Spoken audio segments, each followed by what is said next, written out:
Hello everybody, I hope you're all doing well. 2024 has been a fun year of lots of crafting.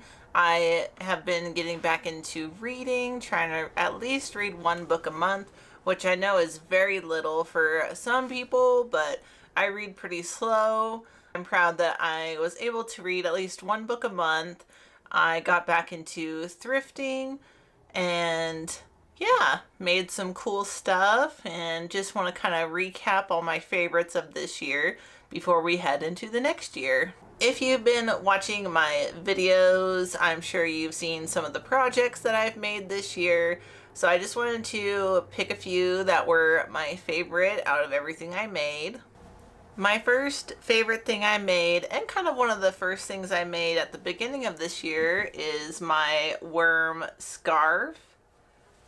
This pattern is on my channel. It's just kind of a rough overview of what I did. It's a pretty simple pattern, but I am proud of how it turned out, even if it wasn't necessarily perfect. There is something delightful about making your own pattern, even though it can be a lot of trial and error and a little frustrating at times, but I'm happy with how this turned out, and he's definitely one of my favorites. The face didn't turn out quite as I intended it to be, but I'm still glad that I made it. It's tricky to make things that are a little more niche. Not that anime is niche, but I feel like most people probably aren't interested in making like an inventory worm scarf, but I'm happy to see that there is at least over 1,000 people that have viewed that tutorial, and I hope they like it and we're able to make a cute little scarf, especially for winter time. Of course, my like mini video of this flopped on Instagram, but I'm happy the YouTube video is at least getting a little bit of traction. So thank you all if you have made a worm scarf or even just watched the video. I really appreciate it since I spent the time and energy to try and make this. But anyways, moving on. Another one of my favorites that I made this year was my blankie. I just think he turned out so cute, and it was a amigurumi type project that I feel I did actually pretty good on, especially making his little face. This makes me smile. I love the Brave Little Toaster, even though that clown scared me when I was a kid. It's still such a good movie. Actually, a lot of stuff in that movie kind of scared me. It's a pretty dark film for kids, but Blanky is just so cute. The last one of my favorite crochet projects that I made is the first cardigan that I made. I am so over making cardigans though. I did them to death and now I don't really want to do them anymore. But the first one got me excited to perfect that pattern, and it really helped with trying out some new yarns. At first, when I finished making this, I was like, oh crud, I made it too big and the colors are kind of ugly. But now that I've worn it for my fall winter fashion, it's grown on me and I actually do really like it, and it helps that I do get lots of compliments on it when I wear it, which always makes you feel good when you're like, I made this, and then people are like, oh wow, even if they're just being nice. But anytime I wear it in like a grocery store, a lot of employees are like, I love that. I'm like, thank you. Shout out to this cardigan for getting me on a cardigan train and then making me not want to make a cardigan ever again, even though I probably still will. Moving along, let's talk about my favorite books of the year. The first book is The Har by David Sodergren.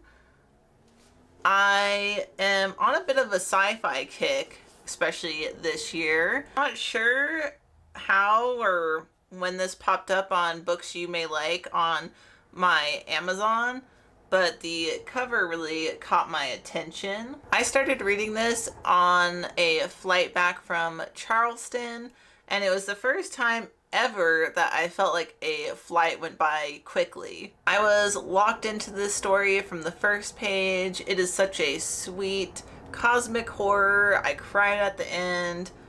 I gave this 5 stars. I'm excited to read more of his work this year. I think this description at the bottom is pretty accurate. It says, romantic and deranged, The Heart is a gore-soaked folk horror fairy tale.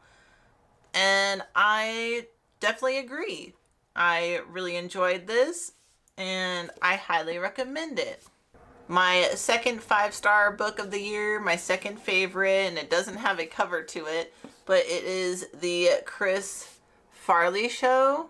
It's written by Tom Farley Jr. and Tanner Colby, but it's also just a lot of interviews from friends and family of Chris Farley. I honestly couldn't tell you why this book called out to me. I never really watched SNL, and I had watched Chris Farley movies when I was younger, but I probably haven't seen them in maybe 10 years, maybe longer. I thought you were trying to lose weight. Lay off me, I'm starving! Whatever force drew me to it must have known that it would resonate with me.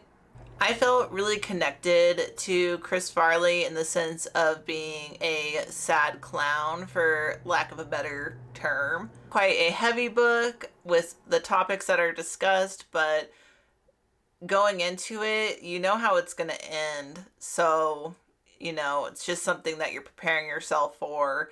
And it just makes it all that more heartbreaking when you do read all the thoughts and experiences and feelings from his friends and family. So, a little bit of a trigger warning on that, but if you know anything about Chris Farley, you already kind of know what's going down. I just felt like this was a very good read. I was super engaged in the story. I loved the photographs that were included. And it was just really nice to see everyone's different perspectives.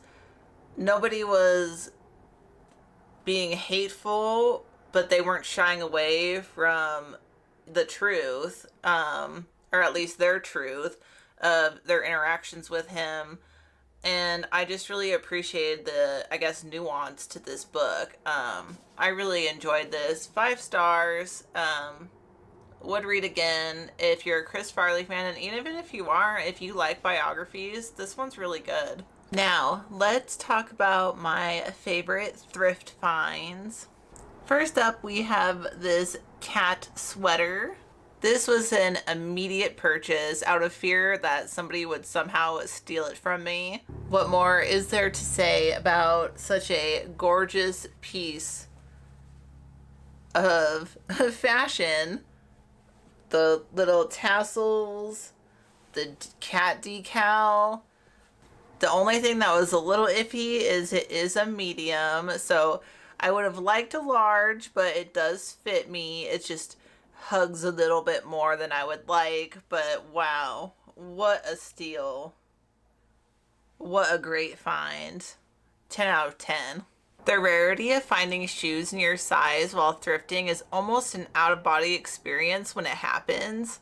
I was blessed with not 1, but 2 pairs of cowboy boots. We have these gorgeous purple ones. Absolutely love. And then we have some basic blue baddies. Also love. I adore both of them. Even if they have seen a little bit of love, I feel like they both have a lot of life left in them. And I'm just shook to my core that I got 2 cowboy boots in my size, because cowboy boots are my favorite type of shoe. They are super expensive, so I only look for thrifted ones or if ones are on clearance. But wow, what a good year just because of that. Last favorite thing I bought, even though all the thrift clothes I bought were very cute this year, the final one that made the favorite cut is actually this Fieri dress that I got. Sorry, I'm not going to back up to show it all the way. Just know it's quite amazing. It's about A little lower than my knees, button up, short sleeve, but I'm pairing it with this cardigan today because it's winter and it's cold. This is Gal Fury coming through, another instant buy. Absolutely amazing. It is a size smaller than what I'm used to, but it is slowly fitting better than when I first got it since I'm losing weight. I know you shouldn't use clothes as an indicator of weight loss, but look, I'm Sarah, this is my red dress, and I will fit in it, period. Let's talk about movies. My ultimate favorite. I am such a movie buff. I thought about doing crochet in cinema, but I probably won't do that. Just doesn't do very well, and I don't know, I just don't think I'll keep up with that for next year, but I will keep you in the loop of what my favorite movies are because I just love cinema. I'm gonna get this one out of the way first. It wasn't on my initial list, but I watched it last night and it scared the fuck out of me. It's the first movie that has scared me in such a long time. I have to include it, and that is 2022's Skinamarink. I know I'm late to the game on this. Apparently it was like a big thing on TikTok, but I don't have TikTok, so I was out of the loop. I had seen it like scrolling through like Hulu and things like that, but it never really caught my eye. I decided to throw it on last night, and I low-key wish I did it because I am still creeped out today. Skinamarink is directed by Kyle Edward Ball. Two children wake up in the middle of the night to find their father is missing and all the windows and doors in their home have vanished. This has very mixed reviews on Letterboxd, and oh my gosh, this scared the dinky doo out of me, so to say. I think majority of people said it was boring and that they fell asleep. I was so focused. I was so uncomfortable. I was watching it in the dark by myself, just crocheting. And there was times I felt like I was just like staring at my crochet project just so I didn't have to look at the screen. During the look under the bed scene, I literally wanted to pick up smoking. That was so stressful. Smoke break! It did kind of lag in the middle of it a little bit, but it just still kept bringing me back up with how creepy it was. Give it a 4 out of 5, just because there was some spots that kind of like lost me a little bit. There's just something about it, like when that stuff happens to an adult, it's scary, but there's just something so heartbreaking watching it happen to children. I know there's a lot of theories on what could have been going on, if it's like a metaphor, things like that. Like I said earlier, I'm on like a sci-fi kick, so I kind of wish it was like a cosmic horror going on. I still don't know. It could be many different things. I kind of like when it's left open to interpretation like that. On to a more depressing note, a movie that I gave 5 stars is Lamb from 2021. I might butcher this, but this is directed by Vladimir Johansson. Synopsis for it is: an Icelandic couple live with their herd of sheep on a beautiful but remote farm. When they discover a mysterious newborn on their land, they decide to keep it and raise it as their own. This unexpected development and the prospects of a new family brings them much joy before ultimately destroying them. This has a slightly higher rating on Letterboxd. It's a 3.1 out of 5. I don't know exactly what it was about this film, but I sobbed uncontrollably at the end of it. It was like ugly, snotty, wheezy crying. I just couldn't contain myself. There was just something that about it that triggered that emotion in me. This film it kicked me in the guts while ripping my heart out, and I'm at a loss of an explanation. I'm sad to see there's so much hate towards this film. I honestly think it was advertised wrong. Like the trailer makes it look like it's gonna be kind of like a thriller horror movie, and it's just very sad. Is it weird? Yeah, but it's beautiful. And I am definitely getting a tattoo of the little lamb. Loved Lamb. If you like weird movies, watch Skinamarink and Lamb, because I guess that's where my brain was falling this year. Something not sad or scary that is a favorite movie of this year is Amityville Horror 1992, It's About Time. This movie is directed by Tony Randall. Obviously, it came out in 1992. The synopsis for it is: the terror returns with a vengeance. A hotshot architect returns home from his latest business trip with a surprise. An ornate old clock rescued out of a soon-to-be demolished mansion in Amityville, New York. That brings about a seemingly unstoppable demonic force.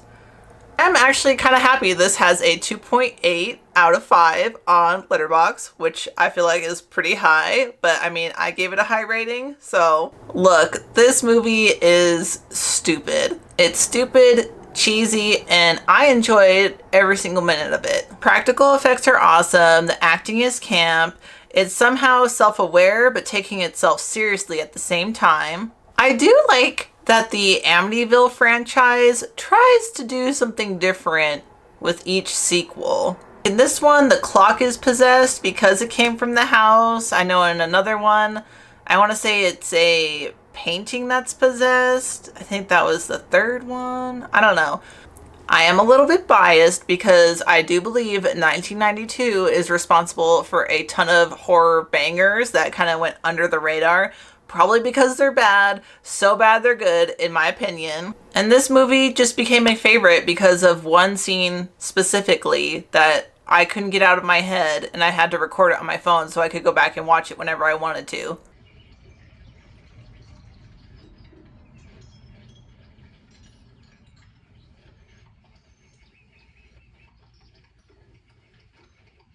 Well, that's gonna do 2024 for me.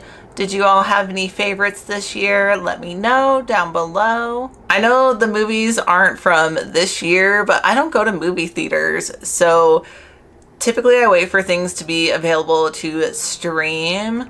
I also tend to stick with 50s through 70s movies. I just like old stuff. Thank you all for a year of growth for me. I am almost at 1,000 subscribers, which is awesome. I appreciate every one of you for watching my videos. Hopefully you're enjoying them. Give me some recommendations down in the comments for any kind of cosmic horror. I would love that. Same with any horror movies that you enjoy. So as usual, I hope you have a wonderful day. Get a serotonin boost. Keep crafting, and I will see you in 2025. Bye!